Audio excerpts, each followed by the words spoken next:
नमस्कार, स्वागत है आपका मीडिया भास्कर में। मैं शिवानी पांडे और आज हमारे साथ है पिंकी एम मेडिकेयर के स्पेशलिस्ट यानी bone specialist doctor Hitesh Shukla ji. इनसे हम आज स्लीप डिस्क से संबंधित महत्वपूर्ण चर्चाएं करेंगे। सर, बहुत बहुत स्वागत है आपका हमारे शो में। जैसा कि हम सभी जानते हैं कि टेक्नोलॉजी जितना बढ़ रहा है उतना ही ज़्यादा मनुष्य को बीमारियाँ भी घेर रही हैं। लगातार एक पोजिशन में बैठ के काम करना या लगातार काम करने की वजह से हड्डियों की बहुत बड़ी समस्याएँ देखने को मिल रही है। तो स्लीप डिस्क का मुख्यतः लक्षण क्या है? स्लिप डिस्क का मुख्यतः लक्षण है कमर दर्द होना, कमर दर्द के साथ पैरों में दर्द आना। खास करके पैरों में दर्द जब उसमें आता है तो पीछे की पार्ट से आना चालू होता है। कमर से आते हुए आपके पीछे के पार्ट से दर्द आते हुए घुटने के नीचे से जाते हुए जाना चाहिए। वो आपके एड़ी तक जाना चाहिए या एड़ी के नीचे जो आपका फुट है उसके डॉर्सल एस्पेक्ट या वेंट्रल एस्पेक्ट पे आना चाहिए। नी के नीचे पेन जाता है तभी उसको मेन तरह से डिस्क का प्रॉब्लम आना जाता है। सर, ये तो हो गई लक्षण के बारे में। अब स्लीप डिस्क होने का कारण क्या है? स्लीप डिस्क होने का कारण देखिए मुख्यतः ये है कि एक एनाटॉमिकल लोकेशन की वजह से जो गादी के पोस्टीरियर लॉन्जिट्यूडिनल लिगामेंट होती है, जिस लेवल पे मुख्यतः होती है L4 L5 लेवल पे और अल्फा S1 लेवल पे, उस लेवल पे जो पोस्टीरियर लॉन्जिट्यूडिनल लिगामेंट होती है काफ़ी वीक होती है। वहाँ वीक होने के कारण जो दो हड्डियों के बीच में गादी होती है उस पार्ट से पोस्टीरियर लैटरल डायरेक्शन में माइग्रेट कर जाती है। इट्स मतलब ये एनाटॉमिकल ही उसकी वीकनेस है जिसकी वजह से हो जाए। दूसरा चीज़ एक्सरसाइज, जैसे कि आप एक्सरसाइज रेगुलरली करके आप अपने कोर मसल्स को स्ट्रॉन्ग करते हैं तो उनमें नहीं होता, लेकिन आपके फॉल्टी पोजीशन की वजह से होता है। जैसे पेशेंट कोई भी सडनली वेट उठा लेते हैं, इसकी वजह से फिर वो बोलते हैं कि हमारे कमर में मोच आ गई या कमर में हुक आ गया और साथ में उसके पैरों में दर्द आना चालू हो जाता है। तो मोस्टली ये होता है और ये ज़्यादा करके यंग एज में पाया जाता है, 30 से 50 साल की उम्र में ये पाया जाता है। और एक चीज़, स्लिप डिस्क के लक्षण कभी भी एक पैर में आते हैं, वो कभी भी दोनों पैर में जल्दी नहीं आते। जब वो दोनों पैरों में आ रहे हैं वो स्लिप डिस्क मतलब अब लंबर कैनाल स्टेनोसिस बन गया, जिसमें आप बोलते हैं कि जो स्पाइनल कॉर्ड है वो चारों तरफ से दब रहा है। दूसरी चीज़ एक और है, स्लिप डिस्क के साथ एक आपका होता है कि कोनस मेडुलरी सिंड्रोम होते हैं, आपको कॉर्डा इक्वाना सिंड्रोम होती है। ये दो इमरजेंसी वाले चीज़ें होती है। जैसे कि कॉर्डा इक्वाना जो सिंड्रोम है ये एक स्लिप डिस्क का ही टाइप है, लेकिन ये इमरजेंसी होता है। इसमें क्या होता है, सेंटर में से नॉर्मली डिस्क हमारी जो होती है वो लैटरल में से निकलती है, पोस्टीरियर लैटरल निकलती है। जब इसमें डिस्क आपकी सेंटर से निकलती है तो कॉर्ड को कंप्रेस करती है। जब ये कॉर्ड को सडनली कंप्रेस करती है, इसीलिए इन मरीजों में बहुत कमर में सीवियर दर्द होता है, दोनों पैरों में दर्द आता है और मुख्यतः इनको यूरिन पास करने में तकलीफ होती है। पेशेंट बोलेगा कि हमें सुबह से यूरिन ही नहीं पास किया और उसे वो ये भी कंप्लेन करेगा कि उसको लैट्रिन अपने आप हो जा रही है, कि उसका कंट्रोल ही नहीं है, पेशाब पे और लैट्रिन पे उसका कंट्रोल नहीं है क्योंकि उसके एनल स्फिंक्टर वीक हो जाते हैं। जी सर, आंकड़े बताते हैं कि भारत में लगभग 15 से 20 करोड़ लोग स्लीप डिस्क या कमर और पीठ से संबंधित रोगों से परेशान हैं। जानना चाहेंगे कि इसमें 30 से 50 वर्ष के युवाओं और इनके मध्य के लोगों का क्या कारण है? आखिर क्यों बुढ़े कम और नौजवान इसके ज़्यादा शिकार हो रहे हैं? मैडम, जैसा कि आपने पूछा, इसमें यंग एज में इसलिए होता है, जो डिस्क होती है वो 30 से 50 सालों की उम्र में हाइड्रेटेड होती है। जैसे जैसे उम्र बढ़ती है तो जो डिस्क होती है उसके अंदर जो फ्लूइड होता है वो कम होता है, जो पानी होता है, हाइड्रेशन वाले पार्ट कम हो जाते हैं। जब वो हाइड्रेशन वाले पार्ट कम हो जाते हैं तो उनकी डिस्क के बाहर आने की क्षमता कम हो जाती है। दूसरी चीज़, आपका जो डिस्क होता है यंग एज में आपकी एक फ्लेक्सिबिलिटी होती है स्पाइन की, जिसकी वजह से जब प्रेशर आता है तो डिस्क अपने प्रेशर को झेल लेता है और इसकी वजह से उसमें जब ज़्यादा सडनली आप वजन देते हो तो पीछे जाता है। लेकिन जब 50-60 के ऊपर होते हैं तो एक डीजेनरेटिव चेंजेस भी चालू होते हैं, जिसकी वजह से आप जिसको बोलते हैं डिस्क आपकी जो होती है वो हार्ड डिस्क हो जाती है। जब हार्ड डिस्क बन जाती है तो वो आगे माइग्रेट नहीं होती है, वो पीछे प्रोट्रूजन नहीं करती है।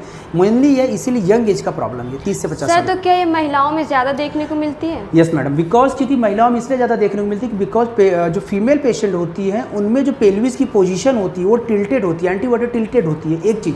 दूसरा, फीमेल्स के जो वेट होते हैं और जो पेल्विस के स्ट्रक्चर होती है उसकी वजह से। और महिलाओं में एक तरह से ऐसा देखा जा सकता है कि उनमें ये कॉमनली पाया जाता है।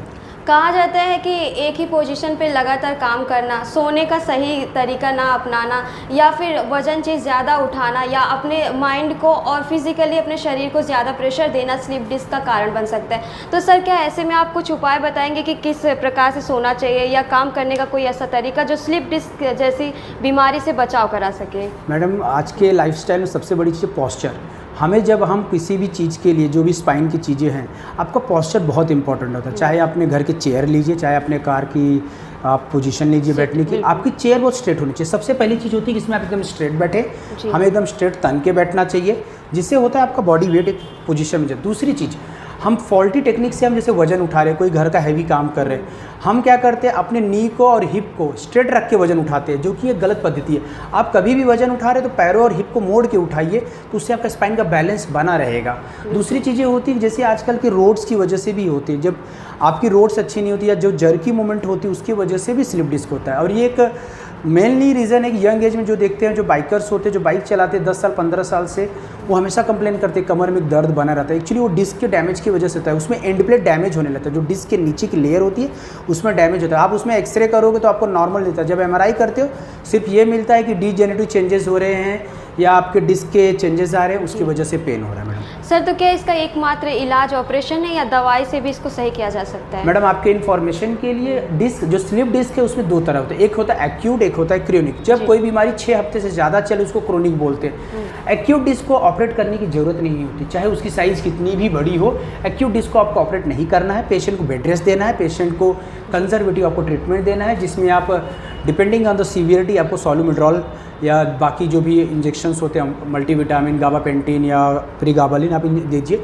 एक्यूट डिस्क को आप कंजर्वेटिव ट्रीटमेंट करिए। लेकिन अगर पेशेंट को किसी भी प्रकार की न्यूरोलॉजिकल सिम्टम्स है, जैसे कि उसके पैरों में वीकनेस आ रही है या उसके पेशेंट को बहुत ज़्यादा सीवियर पेन हो रहा है, अगर आप 2-3 और एक चीज़ और होता है, हम एपिड्यूरल इंजेक्शन भी अप्लाई करते हैं, वो भी एक तरह से समझिए कंजर्वेटिव ट्रीटमेंट का ही पार्ट है। नीडल का इंजेक्शन है, सियाम गाइडेड आप उस इंजेक्शन को पेशेंट को इंजेक्ट कर सकते हैं। अगर उससे भी अगर आप 1-1 महीने में इंजेक्शन देने के बाद 3 महीने इंजेक्शन के बाद अगर पेशेंट कंजर्व नहीं होता, पेशेंट को सर्जरी के लिए जा सकते हैं। बहुत ही सेफ सर्जरी है। बिल्कुल सर।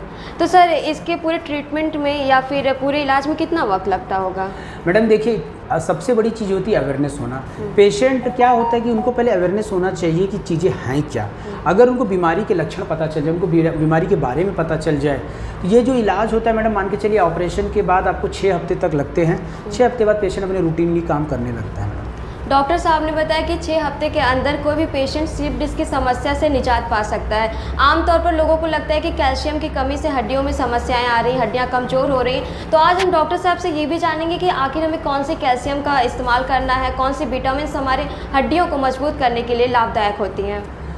मैडम कैल्शियम देखा जाए तो नॉर्मली हम सभी लोग यहाँ पे इलाहाबाद और अपन जौनपुर के रहने वाले लोग हैं, तो यहाँ पे हमें कैल्शियम का इंपॉर्टेंट नहीं होता मैडम। कैल्शियम के साथ आपको विटामिन का भी सप्लीमेंटेशन लेना चाहिए। नॉर्मली पेशेंट आता है और वो बोलते हैं कि सर हम कैल्शियम ऑलरेडी खा रहे हैं। आप कैल्शियम तो खा रहे हैं, बहुत अच्छी बात है, लेकिन कैल्शियम को ऑब्जर्व करने के लिए जो विटामिन D3 चाहिए आपको वो भी लेना चाहिए। तो साथ में आपको विटामिन D3 लेना चाहिए। साथ में कैसा होता है, खास करके फीमेल पेशेंट होती हैं, फीमेल पेशेंट ऑलरेडी वो न्यूट्रिशनली डिफिशियंट होती हैं, एक चीज़। दूसरी चीज़, उनको आपको प्रेगनेंसी की वजह से भी काफ़ी वीकनेस आ जाती है। तो जो डोजेज होते हैं नॉर्मली आपको 500 ग्राम कैल्शियम या 1 ग्राम कैल्शियम आपको डेली लेना चाहिए। आपको विटामिन D3 400 इंटरनेशनल यूनिट खाना चाहिए, या आप 60,000 यूनिट के सैचे आते हैं या कैप्सूल आते हैं जो हफ्ते में एक बार खाना होता है, 3 महीने तक खाइए। साथ में सप्लीमेंट्स में आप विटामिन C ऐड कर लीजिए, आप मल्टीविटामिन खाइए। सबसे बड़ी चीज़ होती है कोर स्ट्रेंथनिंग एक्सरसाइजेस करिए, कमर की एक्सरसाइजेस करिए, जैसे आप प्राणायाम करते हैं उसी तरह कोर स्ट्रेंथनिंग एक्सरसाइज जिसमें आप एब्डोमिनल मसल्स की एक्सरसाइज करते, साथ में अपने पेल्विस मसल की करते और पीछे की जो कमर की मसल्स है उसकी एक्सरसाइजेस करते हैं। सर, कुछ डाइट के बारे में जानना चाहेंगे कि इन विटामिन को कौन से भोजन में शामिल किया जाए कि उन्हें प्राप्त हो सके? मैडम डाइट्स में देखा जाए तो आप किसी भी विटामिन के लिए जाएंगे तो आपको पता है विटामिन 2 ही तरह के होते हैं, एक होते हैं वाटर सोल्यूबल, एक होते हैं लिपिड सोल्यूबल। इसका मतलब है लिपिड सोल्यूबल मतलब आपको जो भी आपके भोजन जो भी आप कर रहे हैं उन चीज़ों से मिलेगा, और जो वाटर सोल्यूबल है एक तरह समझिए आपको हरी सब्जियों से मिलेंगे, आपके वेजिटेबल्स में। आप हरी सब्जियों का सेवन करिए। दूसरी चीज़, आप प्रोटीन के लिए इंटेक को ज़्यादा बढ़ाइए। प्रोटीन इंटेक इसलिए चाहिए क्योंकि आपकी जो बॉडी होती है उसमें प्रोटीन ही इम्यूनिटी देती है। तो प्रोटीन इंटेक आप कैसे कर सकते हैं, जैसे नॉर्मली लोगों के मुख्यतः हमारे आने वाले जो पेशेंट है, मरीज है, वो गाँव से बिलोंग करते हैं, तो मेनली उनके यहाँ अरहर की दाल या तूर की दाल ये दाल होती है। आप ऐसा करिए, अपने घर में 7 दिन होते तो आप कभी अरहर की दाल भी खाइए, कभी तूर दाल खाइए, कभी राजमा खाइए, कभी आप सोयाबीन का दाल बना के खाइए, वेराइटी ऑफ दाल खाइए। इससे क्या होगा, आपको मिक्स प्रोटीन मिलेगा जो आपकी बॉडी के लिए और अच्छा रहेगा। सर, बहुत बहुत शुक्रिया, आपने अपना कीमती वक्त हमें दिया, बहुत बहुत शुक्रिया। Thank you. आपने देखा कि डॉक्टर हितेश शुक्ला जी ने हमें तमाम जानकारियों से अवगत कराया। इन्होंने बताया कि एक्सरसाइज करना बेहद ही ज़रूरी है, साथ ही हम बिना ऑपरेशन के स्लिप डिस्क की समस्या से निजात पा सकते हैं। इसके साथ ही हमें प्रोटीन वाले भोजन को अपने डाइट में शामिल करना चाहिए। ऐसे ही तमाम जानकारियों से हम आपको रूबरू कराते रहेंगे। आज का एपिसोड यहीं तक है। नमस्कार।